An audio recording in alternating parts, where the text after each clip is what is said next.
नमस्कार दोस्तों, कैसे हैं आप? फिर से स्वागत है आपका कहानी चौपाल में। कहानी को आखिर तक जरूर देखें। अगर अच्छी लगे तो लाइक और चैनल को सब्सक्राइब जरूर करें। आज की कहानी का नाम है खाने का न्योता। एक गांव में एक गरीब ब्राह्मण अपनी पत्नी के साथ रहता था। उसका नाम था सुंदर। सुंदर देवी का परम भक्त था। वो सुबह शाम पूजा करता था और उसके बाद ही अन्न जल ग्रहण करता था। अपनी पत्नी के साथ छोटा मोटा काम करके वो अपना जीवन निर्वाह करता था। पर वो कितनी भी मेहनत करता फिर भी आज तक उसे एक दिन भी पेट भरकर खाना नहीं मिला था। गांव के जमींदार के घर बेटा पैदा हुआ। उसी खुशी में जमींदार ने अपनी हवेली में पूरे गांव को न्योता दे दिया और ऐलान करवाया, किसी के घर चूल्हा नहीं जलेगा। सुनते ही सुंदर को तो मन की मुराद मिल गई। उसने अपनी पत्नी से कहा वो जरूर जाएगा। अगले ही पल उसे अपनी दरिद्रता याद आई। वो सोचने लगा, एक तो हवेली जाने लायक उसके पास ढंग के कपड़े नहीं हैं, जो हैं उनमें भी पाबंद लगे हुए हैं और बुरी हालत में हैं, और ना ही बच्चे को देने के लिए शगुन ही है।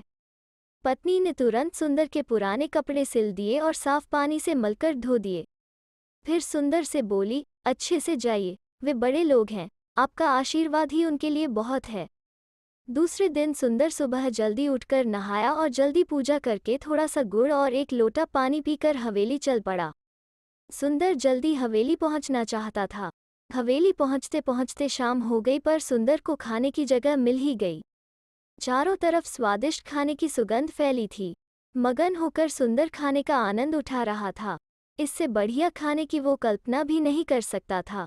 एक दही की हांडी उसके सर के ऊपर लटकी हुई थी। आते जाते किसी का सर हांडिया से टकराया और हांडी अचानक टूटकर सुंदर के पत्तल पर गिरी। सारा खाना खराब हो गया। हाथ धोकर दुखी मन से पत्तल उठाकर वो चल पड़ा। सुंदर मरा मरा सा जा रहा था। रास्ते में जमींदार ने पूछा, पंडित जी, खाना ठीक से खाया ना? सुंदर ने आज का वाकया और अपनी दरिद्रता की पूरी बात बता दी, जिसे सुनकर जमींदार बहुत दुखी हुआ। उन्होंने सुंदर से रात को रुकने का अनुरोध किया और कहा कि कल वो अपनी निगरानी में खाना बनवाएंगे, उसे खाए बिना वो ना जाए। रात भर सुंदर यही सोचता रहा कि सुबह एक बार फिर खूब स्वादिष्ट खाना खाने को मिलेगा। कुछ भी हो जाए, इस बार तो पूरा पेट भरकर खाना खाऊंगा।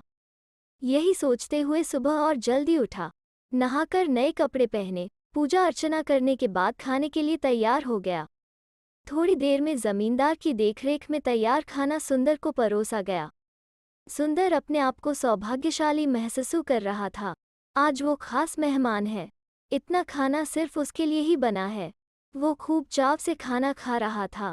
पहली बार पेट तो भर गया, पर मन नहीं भरा था। हवेली के बाहर पीपल के पेड़ पर एक भूत अपनी पत्नी व बेटे के साथ रहता था।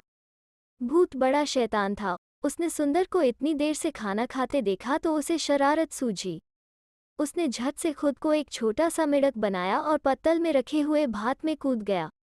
सुंदर बातों में व खाने में इतना मगन था कि उसे पता ही नहीं चला और मेढक को भात के साथ पेट में निगल गया।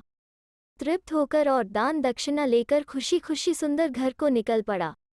रास्ते में मेढक सुंदर के पेट में कृद फांद करने लगा तो बेचारे सुंदर ने सोचा, जिंदगी में पहली बार तो पेट भरकर खाना खाया है, शायद इसीलिए पेट में अगड़म बगड़म हो रही है। पेट में मेढक ने थोड़ी देर कूद फांद करी, फिर उसने सुंदर के पेट में गुदगुदी करनी शुरू कर दी। सुंदर ने हंसते हंसते हाथ जोड़कर धन्यवाद किया कि बड़े दिन बाद हंसाया भगवान। भूत ने सोचा, ये क्या हो रहा है? मैंने इसके पेट में इतनी उठापटक और धमाचौकड़ी मचाई, पूरे पेट में इतनी गुदगुदी करने पर भी इसे कोई फर्क नहीं पड़ रहा है, तो मेरा क्या काम? अब चलना चाहिए। भूत ने धीरे से आवाज दी, मुझे जाने दो। सुंदर ने सोचा शायद पीछे से कोई बोल रहा है। कुछ देर बाद भूत थोड़ा जोर से बोला। इस पर सुंदर थोड़ा डर गया। वो मन ही मन ईश्वर को याद करने लगा। इस पर भूत जोर से बोला, भैया मैं आपके पेट में हूँ, गलती से चला गया हूँ, अब बाहर आना चाहता हूँ। अब तो सुंदर की सांस रुकने लगी। वो घबराकर भागने लगा। इससे पेट में भूत की भी सांस फूलने लगी। थोड़ी देर बाद सुंदर कुछ सामान्य हुआ तो उसे उस भूत पर बड़ा गुस्सा आया। वो गुस्से से बड़बड़ाया, तुम पेट से परेशान हो रहे हो तो मेरी बला से। जल्दी से घर पहुंचकर उसने अपनी पत्नी को बुलाया और कहा, मेरा हुक्का खूब गर्म करके लाओ। देखते ही देखते गर्म हुक्का आ गया तो सुंदर ने हक्के को खूब जोर से गुड़गुड़ाया। 2-3 गुड़गुड़ाहट के बाद धुआं भूत की आंख नाक में घुस गया। पेट में भूत का खांसते खांसते और आंखें पोंछते पोंछते बुरा हाल हो गया। अब भूत अपनी शरारत पर बड़ा पछता रहा था। वहां जब काफी देर हो गई और भूत वापस नहीं आया तो उसकी पत्नी और बेटा परेशान हो गए। भूतनी ने जल्दी से एक सुंदरी का रूप बनाया और जा पहुंची सुंदर के घर। हाथ जोड़कर पति की गलती की माफी मांगते हुए आजादी की गुहार लगाई। उसे देखते ही सुंदर का गुस्सा 7वें आसमान पर पहुंच गया।